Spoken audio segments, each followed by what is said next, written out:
The following is a CNN special report.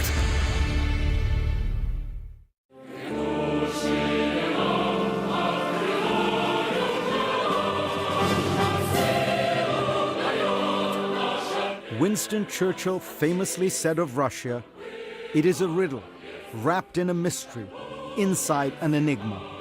Prime Minister Churchill, meet Vladimir Putin.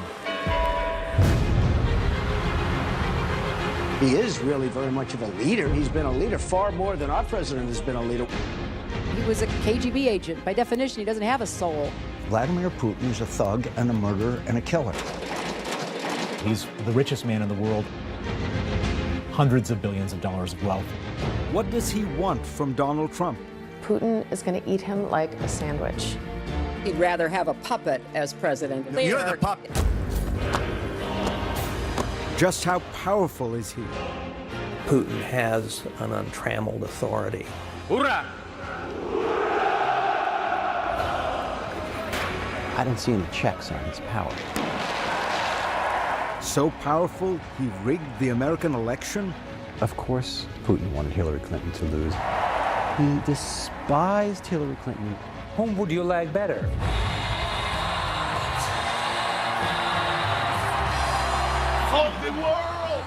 While Russia celebrates, Americans ask, what does he want? And is he really the most powerful man in the world? December 5th, 1989. It was a cold night in Dresden, East Germany. And it would change the course of Vladimir Putin's life.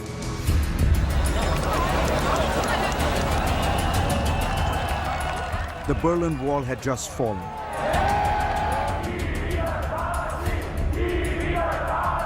All over East Germany, angry crowds roamed the streets, lashing out at symbols of communist rule.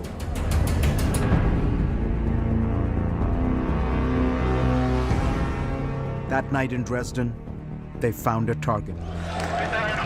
The local KGB headquarters. A mob surrounded the building. As the hour grew later, the crowd grew larger. Inside, peering through the curtains, was a young KGB lieutenant colonel named Vladimir Putin. He was terrified that they were going to storm the building. Putin was a junior officer, but the boss was away. He was in charge. The Berlin Wall had come down, police weren't going to help, and he called for instructions. Desperate for help, Putin dialed KGB headquarters in Moscow, over and over again. Finally, one official told him simply, Moscow is silent. And I think it felt like a deep betrayal to him. Vladimir Putin was on his own. He went down into the bowels of the building and fired up the furnace. He finds himself in the basement at a furnace shoveling documents as he hears demonstrations out on the street. They are burning the secret files so fast that the furnace is blowing up. Putin torched thousands of pages of KGB documents and secrets as the crowd closed in. With the fire still raging, Putin went outside and faced the mob. By himself. There are armed guards inside, he told them. They will shoot you. And he's able to bluff his way out of it and tell the crowd, don't try it here, you're going to get hurt. Putin's threat worked. The mob dispersed. This is the drama that stays with Putin all the time. The fear of popular uprising.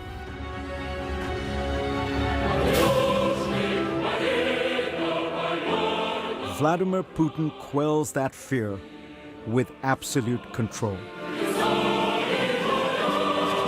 This is what control looks like.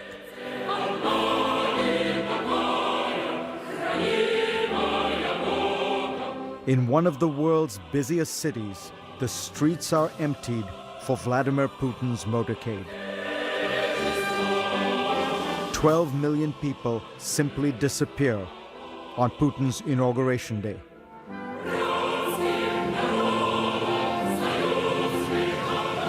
Владимир Владимирович Путин.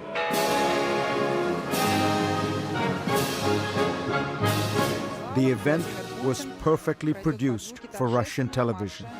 Every detail flawlessly planned.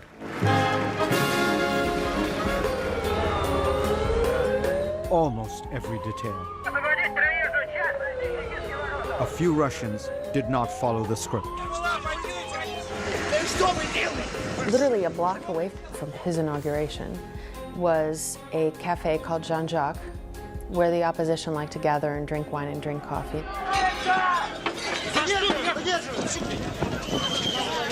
And the riot police descend on the cafe and start arresting people sitting at their tables outside, turning over tables, breaking cups and plates.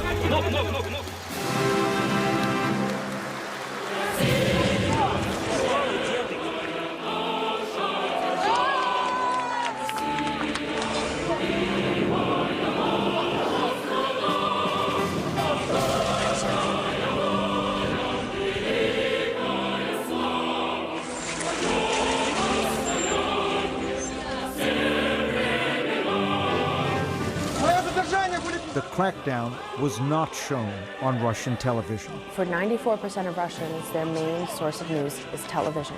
If it didn't happen on television, it didn't happen. Putin controls television. There is absolutely no critical words about Vladimir Putin on the Russian airwaves. None, not one word. Putin controls everything in Russia. Putin has an untrammeled authority. I don't see any checks on his power. Минуту молчания. He is able to make singular, rapid decisions. The absolutism there is unlike anything I've seen in Russia. All that power is propped up by an astonishing approval rating, over 80%. And that's according to American pollsters.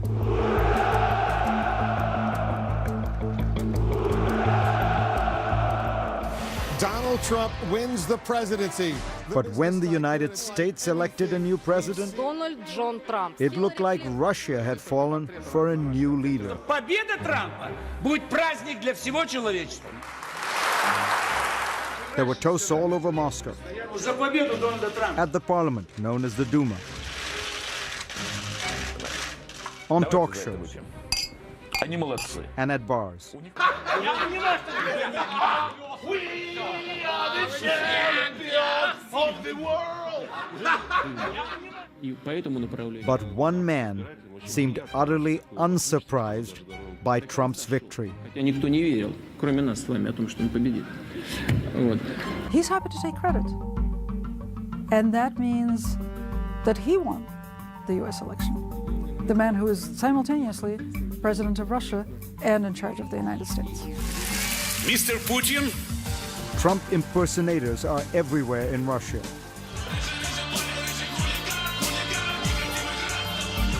Я люблю Россию, но ты ничего не докажешь. You're fired, you're fired, you're fired. But it could be an American TV program that best describes the Putin-Trump relationship. I think Putin views Trump as an apprentice. At the heart of all this are some deadly serious questions. Does Vladimir Putin have some kind of hold over Donald Trump? Did he tamper with the American elections? I tried to ask him. Mr. Putin did not agree to answer my questions, but his closest aide, Dmitry Peskov, did. The answer is very simple, no. You're humiliating yourself, saying that a country can intervene in your election process. America, a huge country, the most powerful country in the world, this is simply impossible. We will get at the truth of all this, but to do that, we need to go back to the final days of the country Vladimir Putin loved. I think that down deep in Putin, there is this sense of extraordinary humiliation over the collapse of the Soviet Union. Because it wasn't just the Soviet Union, it was the Russian Empire. Putin returned home from his KGB posting in 1990 to a country he did not recognize. The USSR had been transformed by Mikhail Gorbachev and his policy of openness, known as glasnost. A lot of things happened very quickly. Big Mac is Big Mac. Coca-Cola, Coca-Cola. A romance with things Western.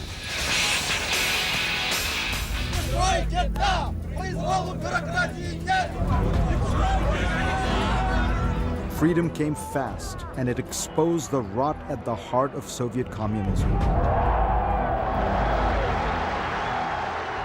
Across the Soviet Union, hundreds of thousands of people began demanding democracy and national independence.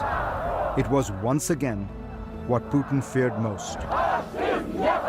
The people rising up. And finally, the people won. Tonight in Moscow at the Kremlin, the red flag of the failed Soviet Union at last came down, and the flag of Russia rose. 300 years of history erased. Soviet institutions like the KGB simply ceased to exist. Vladimir Putin views the breakup of the Soviet Union, as he said himself, to be the greatest geopolitical tragedy of the 20th century. It was a traumatic time, and it sparked a profound change in Vladimir Putin. He became a politician, deputy mayor in his hometown of St. Petersburg. It was not a big job, but Putin clearly had big dreams.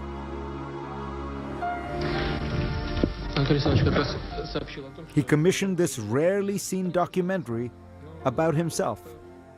Presenting Vladimir Putin, the credits read, in power. Weirdly, the soundtrack is from the Broadway show Cats. The ambitious Putin may already have been looking toward Moscow because the Russian people were desperate for strong leadership. Under President Boris Yeltsin, the new democracy was a mess. The entire Soviet system, it just collapsed. The oligarchs, the men who profited on the spoils of communism, became fantastically rich. Mercedes-Benz is selling more of its top-line cars in Russia than in all the rest of Europe.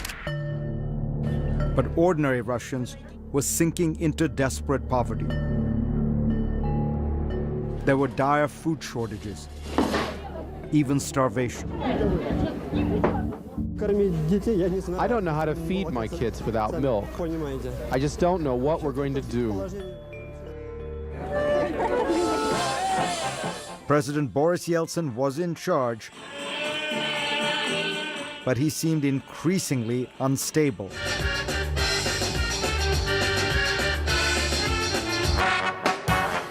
He is drinking. He's barely being propped up. Russians began calling for a new leader. They were tired of the embarrassments of Yeltsin. Waiting in the wings was Vladimir Putin. He had taken a job in Moscow in the Kremlin hierarchy, and he had risen through the ranks with lightning speed. From city bureaucrat to Kremlin superstar. He had just become acting prime minister when it became blindingly clear the country needed a new president.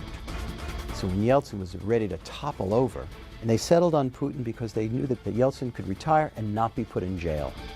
Boris Yeltsin was notoriously corrupt, but Kremlin power brokers wanted to protect him. So the deal was made. The deal was made.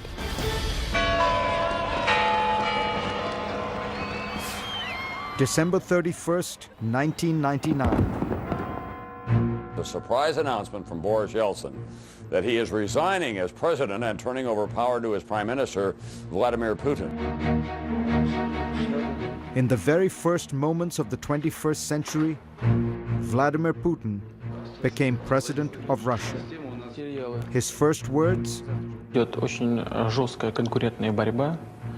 "We live in a competitive world, and we are not among its leaders."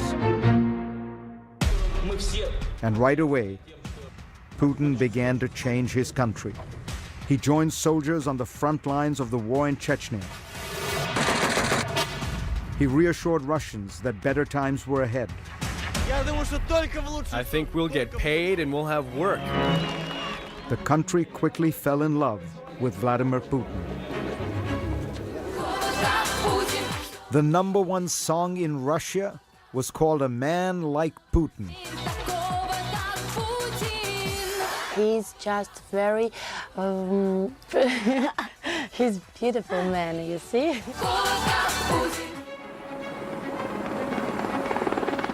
But the biggest surprise? America also loved Vladimir Putin. President George W. Bush thought he'd found a kindred spirit. I looked the man in the eye. I found him to be very straightforward and trustworthy. I was able to get a sense of his soul.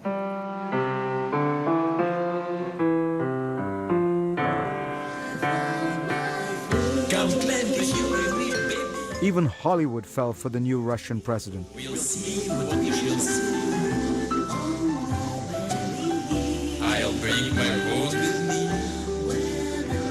He bonded with stars at a charity dinner.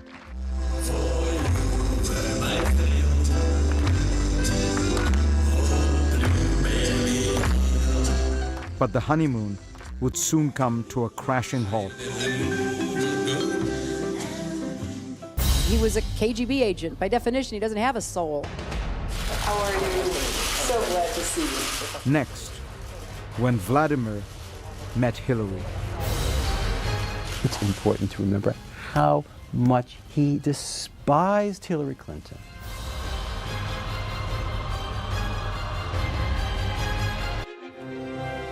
How many times will she leave her mark?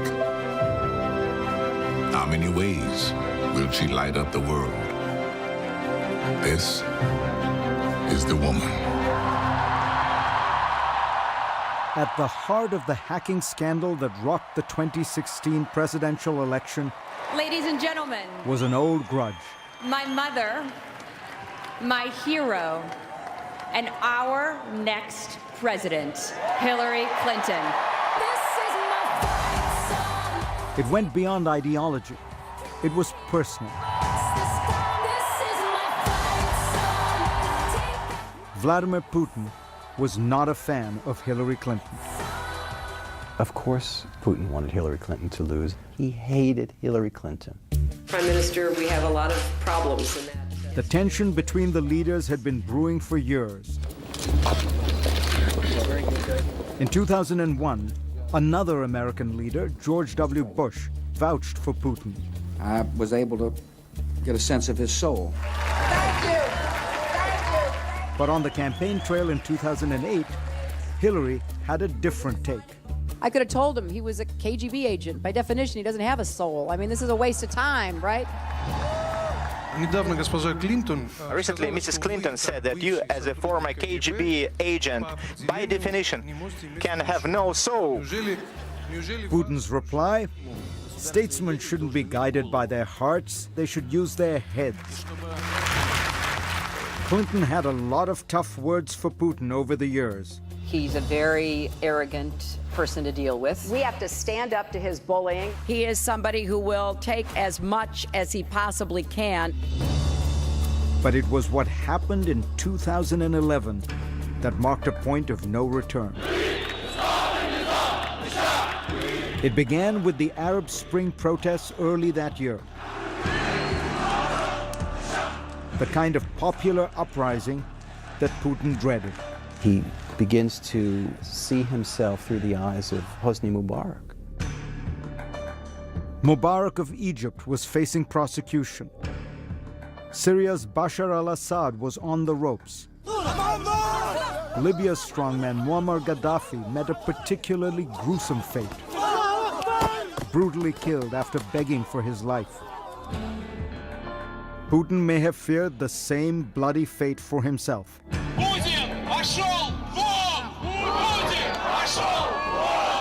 Just a few weeks later, rebellion arrived in Russia. Tens of thousands rallied in the streets of Moscow. The biggest protest there since the fall of the Soviet Union. People were hanging off lampposts, people were in the streets. It's really shocking. Putin was now living the same nightmare he had endured as a KGB officer in East Germany in 1989. This time in his own backyard. And he wasn't even president at the time. He was prime minister, having handed the presidency over to his associate, Dmitry Medvedev. As the winter went longer and longer and got colder and colder, the protests got bigger and bigger. As Putin saw people turning against him, Hillary Clinton weighed in.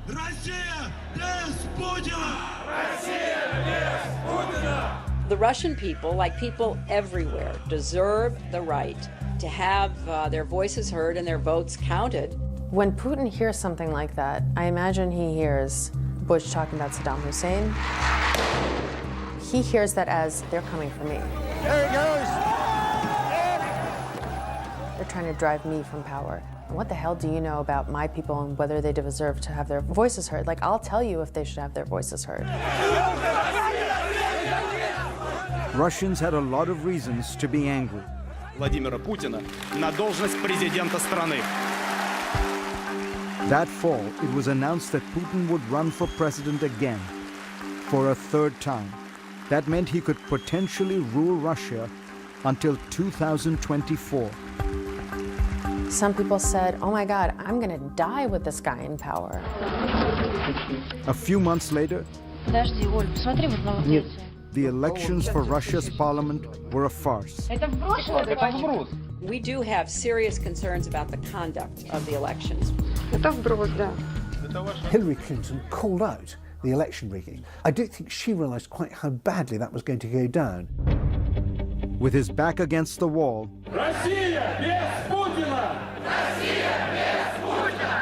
Putin turned the tables. He blamed the protests on Hillary Clinton, claiming that she was the one who incited them with her complaints about the election. There are growing restrictions on the exercise of fundamental rights.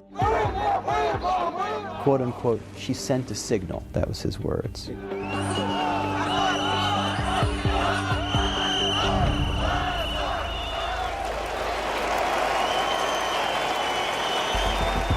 Putin's strategy propelled him to victory.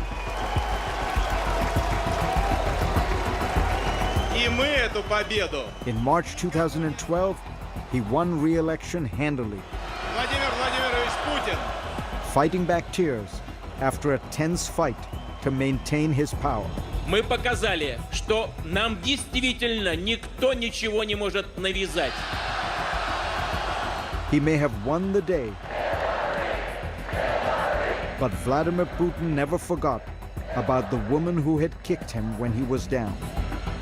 Do you think he'd resolved, you interfered with my elections, two can play this game? I think that that's the line of thinking that led him to the intervention. I mean, I'm totally convinced the Russians were meddling and intervening covertly. U.S. intelligence concluded that Putin personally ordered a campaign to influence the American election, in part because he holds a grudge for Clinton's comments in 2011. The other accusation... Putin has denied that Russia was hacking the Democrats. I don't know anything about that.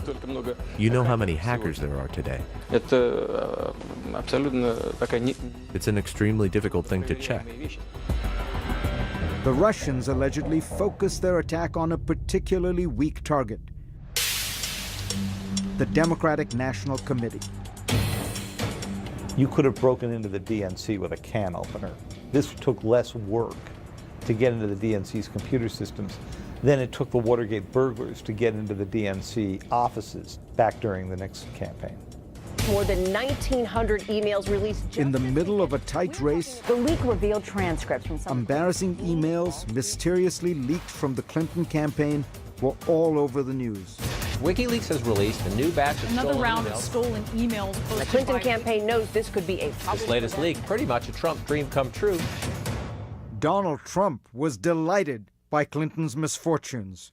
Russia, if you're listening, I hope you're able to find the 30,000 emails that are missing. Donald J. Trump will become the 45th president of the United States, defeating... In the end, America's election went Putin's way.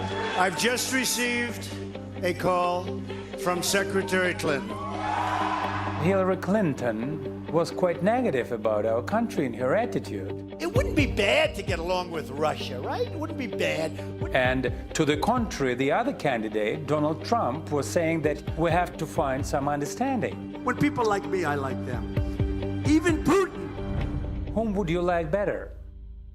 This is not the outcome we wanted. Hillary Clinton suffered one of the most shocking defeats in American history. I know how disappointed you feel because I feel it too. At least in part, some observers say, because of the alleged hacking operation. This is painful, and it will be for a long time. Putin had apparently avenged his old grudge. So help me God. Congratulations, Mr. President. And he may have achieved even more. The 45th President of the United States. If Donald Trump is in some way compromised, if the Russian government has something that it feels has on him in terms of leverage, that's a very serious thing. I don't suggest for a second that I have the answer to this question, but we can't just let this matter drop. Up next, a prominent Russian opposition figure has been shot and killed in... 4 of the shots hit him in the back. Right out in the open, just blocks from the Kremlin. The story Vladimir Putin might want the world to forget.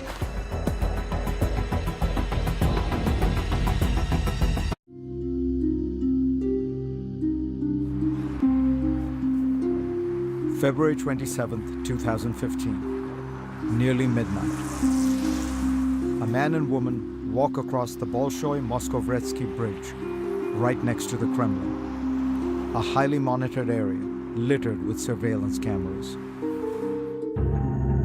All those cameras, but amazingly, this grainy, faraway video is the only footage that exists of a critical moment in recent Russian history. Inside the circle of what a Moscow TV station purports to be Boris Nemtsov and his girlfriend. Nemtsov was, of course, the well-known Russian opposition leader who led the protests in 2011. The station says that while this snowplow hides the two from camera's view, Nemtsov was killed, shot 4 times in the back.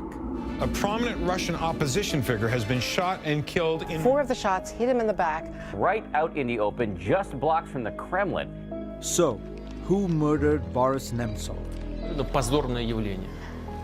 Трагическое и позорное. Vladimir Putin condemned the killing, calling it shameful and impudent. And 5 Chechens are currently on trial for murder, but the court case plods along. In the meantime, doubts remain. The assassination was extremely professional. Russian-born journalist Julia Yoffe says that only one group could be that professional. Nemtsov's girlfriend, who he was walking with, didn't realize he had been shot until the car was already driving off. It was quick and professional, and nobody has that kind of training outside the government. Senator John McCain takes it one step further. Vladimir Putin is a thug and a murderer and a killer and a KGB agent. He had Boris Nemtsov murdered in the shadow of the Kremlin. This is personal insult. This is a lousy behavior from a politician. That is Putin's top aide and spokesman, Dmitry Peskov. It's nonsense. It's nonsense.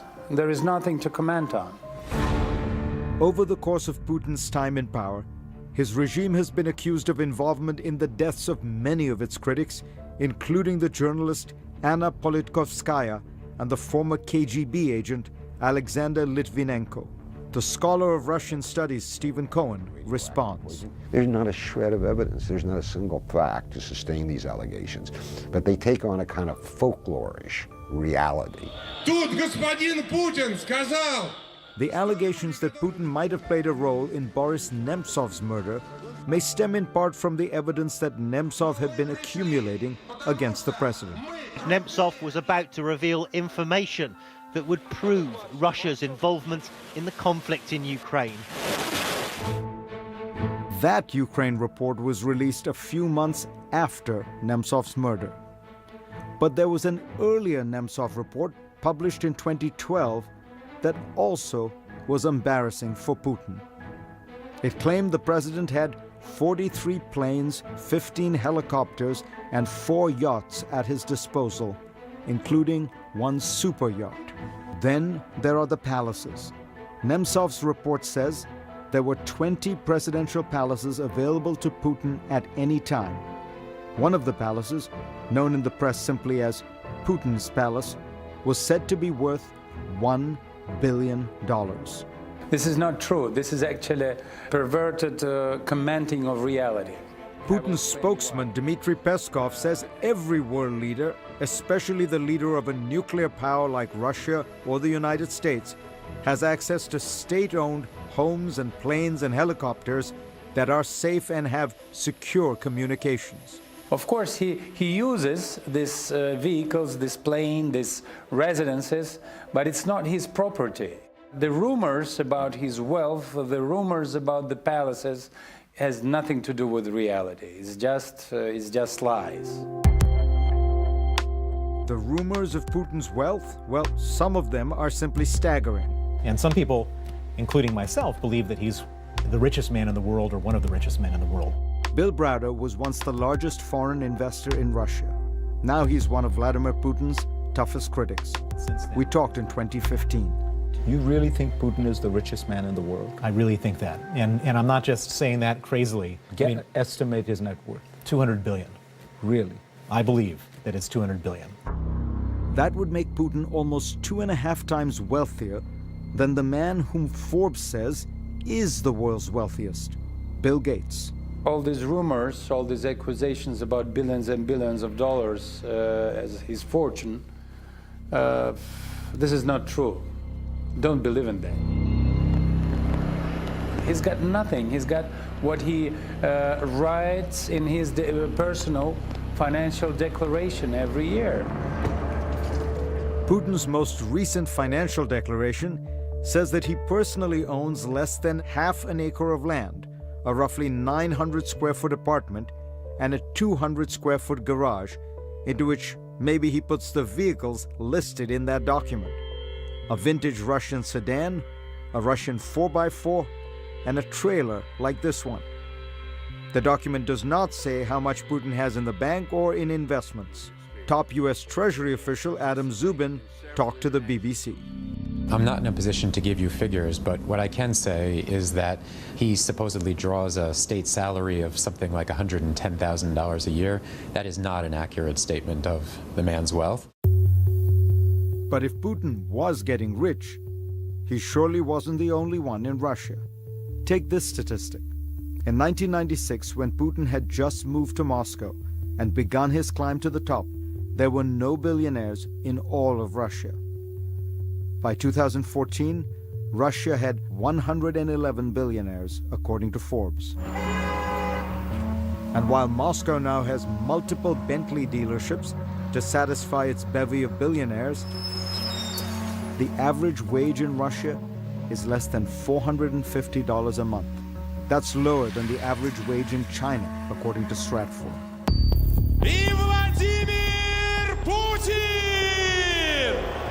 But despite all the allegations, despite all the accusations, the fact remains Vladimir Putin is remarkably popular in Russia.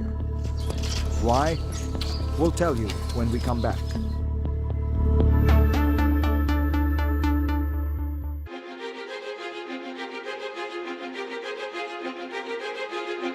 The most powerful man in the world is also the most popular. Vladimir Putin's approval rating has soared as high as 86% in recent years. Consider that American presidents are happy when they break the 50% mark.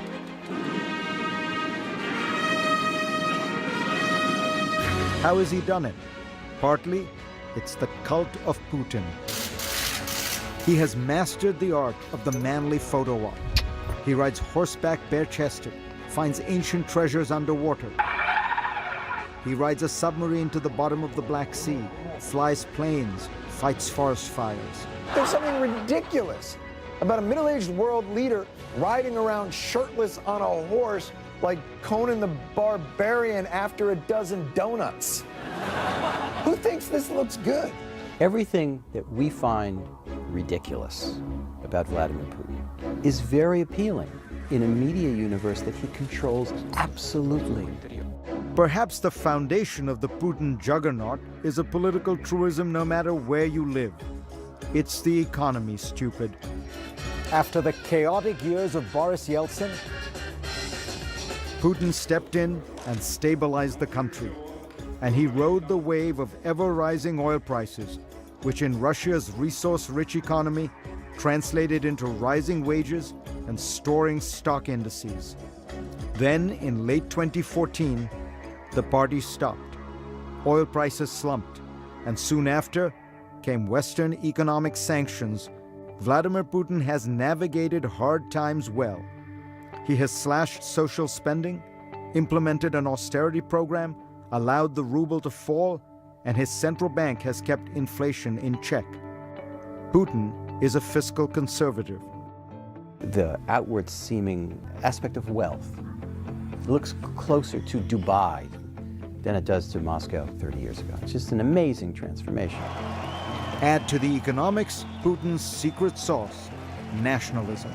And it surged in 2014 after an invasion that shocked the world. Bigger nations must not be allowed to bully the small. Vladimir Putin grabbed a piece of Ukraine for Russia. The West was horrified. That's the sort of thing that Adolf Hitler did in the 1930s. We thought those days were gone. But it all looked very different through Russian eyes. I have never met a Russian who accepted the notion of Ukraine as a totally separate state. Of course, many Ukrainians deeply resented the invasion. But not Russians. They see it as the revival of a deep sense of power and national destiny. Putin has given them their pride back. Russia is once again a great power.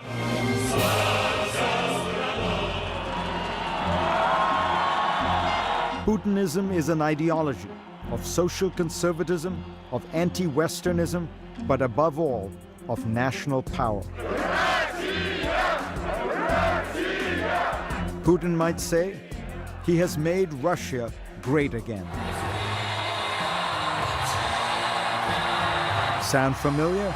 We will make America great again. USA! USA! Like Putin, Trump has used nationalism to boost his support. But many believe that Donald Trump is no Vladimir Putin. Putin is a much more practiced, subtle, cunning player. He's playing, in poker terms, a couple of deuces at the highest level. He has reasserted Russia on the world stage from a position of relative weakness like nobody I can think of. That's an amazing feat of geopolitics.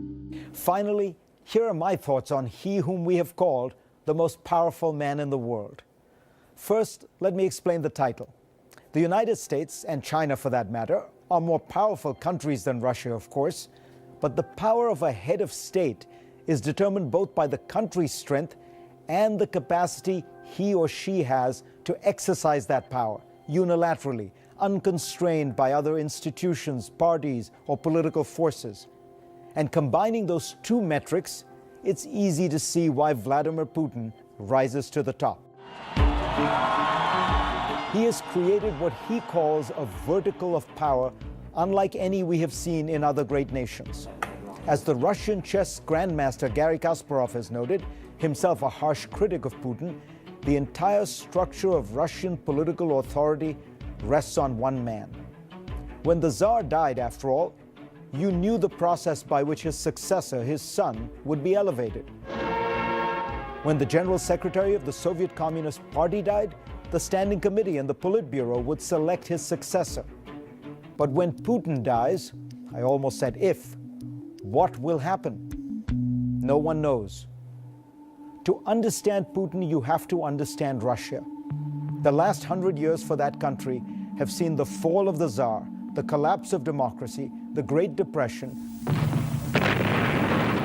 World War II with its tens of millions of Russian dead, Stalin's totalitarian brutalities, the collapse of communism, the breakup of the Soviet Union, Boris Yeltsin's years of chaos and corruption, and then comes Vladimir Putin, who ushers in almost 2 decades of stability and, in popular perception, rising standards of living and increasing prominence and respect in the world. Да здравствует Россия! Respect is important.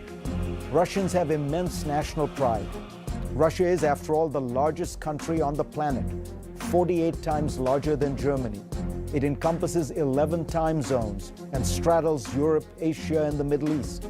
It is also a rich country, containing some of the largest deposits of raw materials, from oil and natural gas to nickel and aluminum. Culturally, it has often thought of itself as the third Rome, preserving Christianity even as Rome and Byzantium fell to the barbarians. Putin understands Russia, but he also understands the world. He's not foolish enough to make a frontal assault on America or Europe. He knows how to use power asymmetrically, with cyber tools and disinformation. He understands the vulnerabilities of free societies, their internal divisions and discord, and their gaping openness. He understands the fragility of institutions like the European Union and NATO, and ideas like integration and diversity. In other words, Vladimir Putin understands us very well. The question is, does Donald Trump really understand him?